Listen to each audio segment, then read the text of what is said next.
Prepare MXD file. Before importing LiDAR data, we make sure that LP360 software has been installed so that we are able to edit LiDAR data. We should activate Special Analysis and LP360 extensions in order to use the Special Analysis and LP360 tools.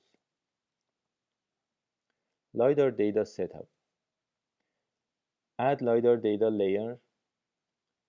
Make sure files are on read-write mode. Set up last layer properties. There are two types of setup for last layer properties: display setting and draw setting. We pick elevation for display setting and triangulated irregular network for draw setting. Add predefined break lines, which comes along with LiDAR data and are used for hydro flattening and hydro enforcement. We run point cloud task tool to reclassify points along the predefined streamline to allow water to flow downstream. The last step is export LiDAR data to create digital elevation model. Export to DEM, Digital Elevation Model. Digital Elevation Model is a 3D representation of a terrain surface created from elevation data. It gives us a slope and aspect value. A slope value is used to calculate flow direction. Aspect value is used to calculate flow accumulation. Here is an example of visualization of a raster digital elevation model surface.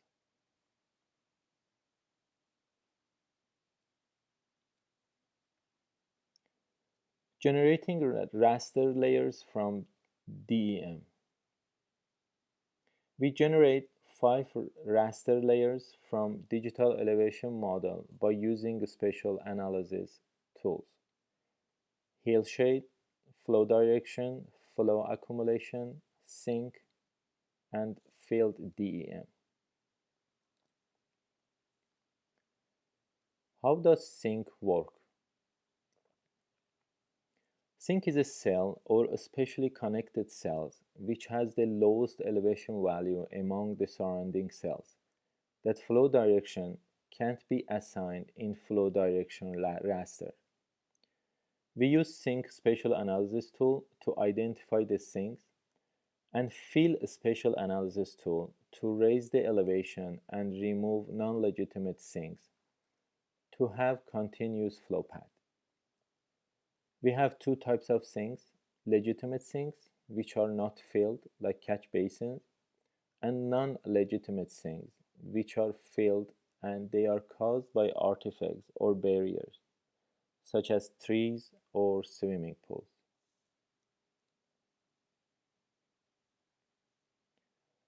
How does flow direction work?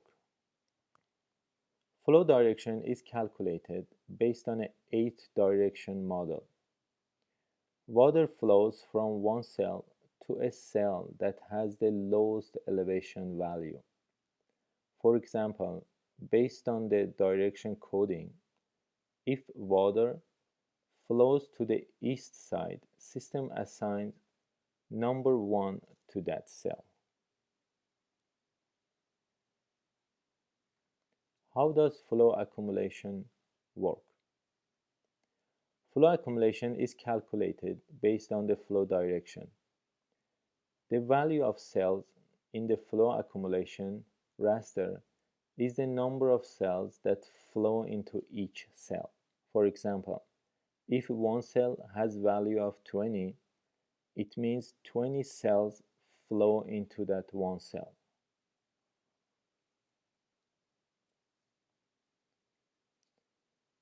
Raster layer needed. Out of 5 raster layers for our edit purpose, we use flow accumulation and sink rasters. We update the symbology.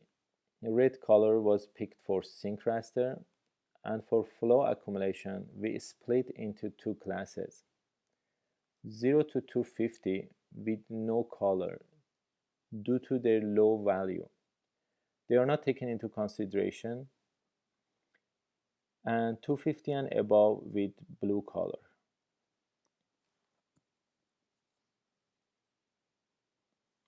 Break lines. There are three types of break lines that are used for LiDAR editing: a berm, culvert trench, and deep trench.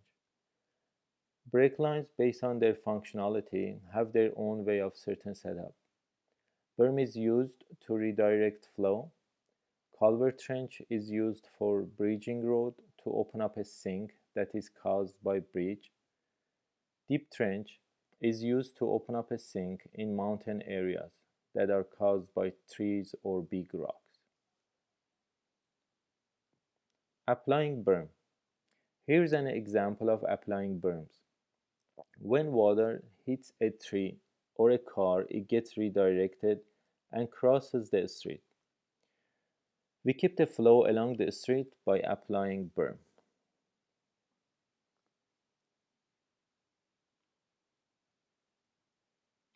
Applying deep trench. Here is an example of applying the deep trench. We open up the sink, which allows the water to flow.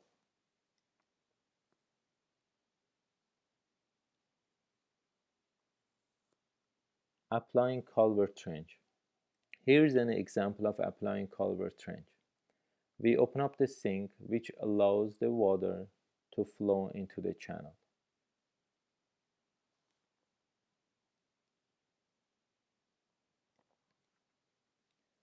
Workflow plan. Here is our workflow process. We perform quality assurance, quality control checks to make sure all the processes meet their intended results. The first part of the workflow process starts with setting up a workspace, and it ends when edits are completed. This is one iteration. If additional work is needed, we will make necessary edits and rerun the process. We might need to repeat the process up to 7 times until we get to the final result.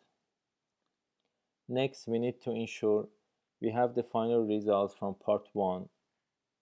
We can then move to the second part of the workflow process, which is the final process of creating catchment polygon and streamlines. Catchment polygon. Here is our final product. As you can see in this slide, we have catchment, polygons, streamlines, and flow direction.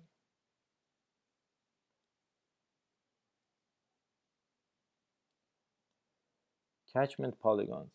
Here is another example of catchment polygons and streamlines from mountain areas.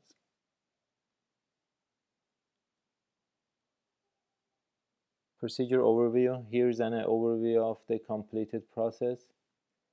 The image shows how we created catchment polygons, streamlines, and flow direction from LiDAR data.